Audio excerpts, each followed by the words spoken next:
There are a lot of games on PC Game Pass, and sometimes it's easy for those newer and bigger titles to make people forget about some of the other excellent titles that are a little older, a little smaller, or got a little less attention when they were released. So, here is a list of 10 hidden gems on PC Game Pass. 5 are smaller or indie titles, another 5 are double or AAA, and then there are some bonuses at the end. One more thing before I get started, Xbox gave me a free PC Game Pass code to check out Game Pass for a month. As any regular viewer of the channel would know, I already have and love PC Game Pass. However, that's actually what made it a great opportunity. Also, if you enjoy the video, maybe hit the like or subscribe. And also feel free to drop your own suggestions in the comments below. And with that, let's talk about the first game. First up is actually a game that just recently came to PC Game Pass, but I think it may get overlooked. That game is Inscryption. Inscryption is a story-heavy card battler by Daniel Mullins, who is known for his work on Pony Island. If you know anything about either game, you will know that this game is going to be strange in the best possible way.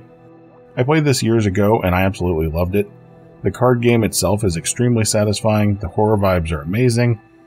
I will say the first third of the game is quite a bit better than the rest in my opinion, but honestly that's really a case of the first part of the game is just so good it's almost unfair to compare anything to it.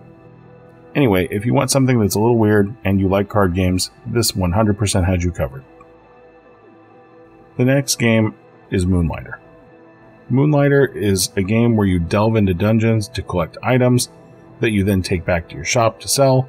Selling the items will help you upgrade your character and your gear, which lets you progress further, get better items, and you take those back to your shop to sell. You can see where this is going. What makes this game so much fun is that super satisfying loop. The combat is nice and tight, the shop is well fleshed out, it's really fun to go sell your items. It's just a really satisfying game when you're looking for something maybe a little simpler or maybe a palate cleanser between titles. So this next game is actually the game that inspired this list. That game is Tunic. Tunic is one of my favorite games of the last decade. Bold to say I know, but it is so good. The combat is a mix of Zelda and Souls-like. It is difficult, but not in the same league as your typical Souls game, at least in my opinion. Although it is more difficult than your average Zelda title by a fair amount. The art is obviously fantastic, the story is strange in a good way. The game's use of an old NES, SNES era game manual, where you find pages to discover critical details about the world, is one of the most clever things I've experienced in a video game, full stop. If you've never played Tunic, you really owe it to yourself to give it a shot. Also, if you are concerned about the difficulty, there are some settings that will make the game far less difficult, and you can switch those on at any time, from what I remember. The next one may be a little controversial, but it's my list. You can make your own list. The next game I want to highlight is Plants vs. Zombies Game of the Year Edition. Yes, the original 15-year-old title. Yes, I am serious. Plants vs. Zombies is actually incredible. It starts out as a very relaxing experience with amusing cutscenes, but it eventually ramps up into some really tense battles where you're really strategizing every plant you put down. The plants all have a purpose, and each are incredibly powerful when used properly. It's an incredible tower defense game that everyone really should experience at some point. Okay, so last of the smaller titles. The last one is Teenage Mutant Ninja Turtles Shredder's Revenge. If you happen to fall in an age bracket where you played beat-em-ups like Streets of Rage, Battletoads, Double Dragon, and of course the Teenage Mutant Ninja Turtle games, this is really a must-play. If you've not played any of those, well, you still really should try to play this. This feels like a natural sequel to Turtles in Time on the SNES. The controls are tight, the animations are amazing, the music is wonderful. It's a short game in the best possible way, and it doesn't outstay its welcome. It's an absolutely amazing co-op game and an excellent beat-em-up. If either of those are of interest to you, check this one out. Alright, so let's talk about some larger titles, and I'm going to start with one that actually did get a fair amount of attention, at least from PC Game Pass subscribers, but maybe not as much from the rest of the gaming community. Let's talk about Age of Empires 4. Age of Empires 4 came out about 3 years ago, and it is absolutely excellent. The RTS genre doesn't get a lot of big entries, much less AAA entries. When I played this, I expected I would probably enjoy it. but I was mostly playing it because I had PC Game Pass, I had some nostalgia for Age of Empires 2, I figured I'd play it for a few hours, and I would kind of get my Age of Empires fix, and that would be it. The quality of Age of Empires 4 absolutely shocked me. The game is an absolute joy to play. The campaign is fantastic. Between the missions, there's these optional documentary-style videos detailing history or particular weapons involved in that battle, which that was actually one of my favorite parts of the game. If you enjoy RTS, play Age of Empires 4. Also, if you're kind of a history buff, play Age of Empires 4. Next up is Control. Control is another one of my favorite games of the last decade or so. This game is set in the Remedy universe. Control is part X-Files, part Stephen King novel, part superhero action combat game. While there are some horror vibes here, it's not actually a horror title. The story is strange, again, in the best possible way, and it has this dreamlike quality to it. The third-person action combat is a lot of fun. The physics and destructive power that you can unleash is absolutely amazing, especially later in the game. The story and the vibes land really well as well. If you've enjoyed any of the other Remedy Universe games, you should absolutely play Control. If you haven't played any of those games, Control is also a great jumping off point. The next one is maybe less of a hidden gem, but I still want to talk about Prey. I only recently played Prey for the first time. I had actually bounced off it a few times, despite what is arguably a strong intro.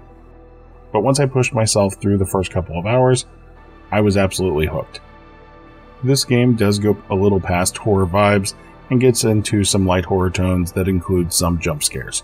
However, as someone who has very little tolerance for jump scares, I was able to handle these. The world and the combat are really the stars of the show here. Again, another strange world full of mystery, at times has a dreamlike quality to it.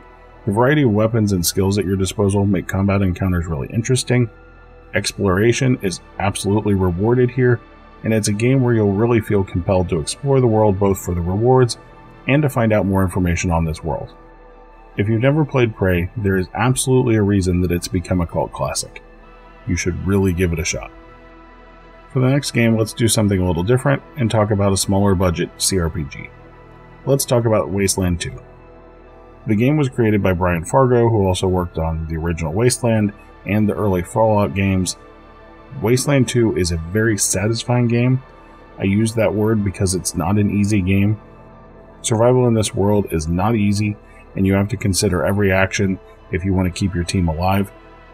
The story is fantastic, the combat is challenging but fun, the world and the characters are really interesting, at least in my opinion. If you think this game might be for you, you really should give it a shot. I was very surprised at how much I enjoyed this game. The last one on the list before I get into some bonus mentions is the most criminally underappreciated shooter ever.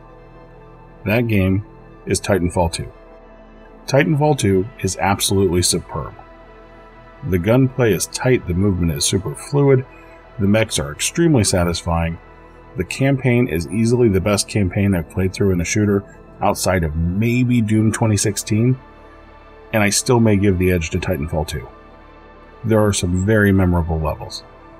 The multiplayer was excellent, at least at the time, although admittedly I have no idea what the player counts are now. If you enjoy shooters and have never played Titanfall 2, please check it out. Then you too can wish for a sequel that we'll probably never get. Okay, that wraps up the main list, but there are a few others that I wanted to call out. If you like silly co-op fun, check out Overcooked 2. After that, or if you've already played Overcooked 2, you should really check out PlateUp, which takes concepts from Overcooked and then combines it with restaurant management concepts and a bit of roguelike gameplay. I actually have a separate video on PlateUp if you'd like to know more about PlateUp. It is an absolute co-op masterpiece. Or maybe you're looking to relax. If that's the case, check out Powerwash Simulator or Car Mechanic Simulator 2021. These are games with a very satisfying loop where you could also easily turn on a podcast or maybe streaming in the background. You just kind of zone out, play, watch a show a little bit. Perfect. Or maybe you're looking for an RPG. The Outer Worlds is a fantastic FPS RPG from Obsidian, who made Fallout New Vegas. This is the game that plays like an extension to Fallout New Vegas, but it obviously is in a very different setting. This game did get a fair amount of attention, but I also feel like in some ways A lot of people knew of it but never actually touched it, so if you haven't yet, give this one a shot. Okay, lastly, have you played Control? Are you a fan of the Remedy universe? If you've not played Quantum Break, you should really give it a shot. It nicely ties into the Remedy universe, and the combat is over the top and fun. The episodic nature of the cutscenes was a bit divisive at the time, but those cutscenes absolutely landed for me. I really enjoyed Quantum Break, and it feels like it deserves more attention than it actually gets. So, that's my list. What do you think I missed? What are some other hidden gems that you feel like need a shout out? Feel free to drop them in the comments. I know everybody watching will appreciate it. And with that, I'll see you for the next one.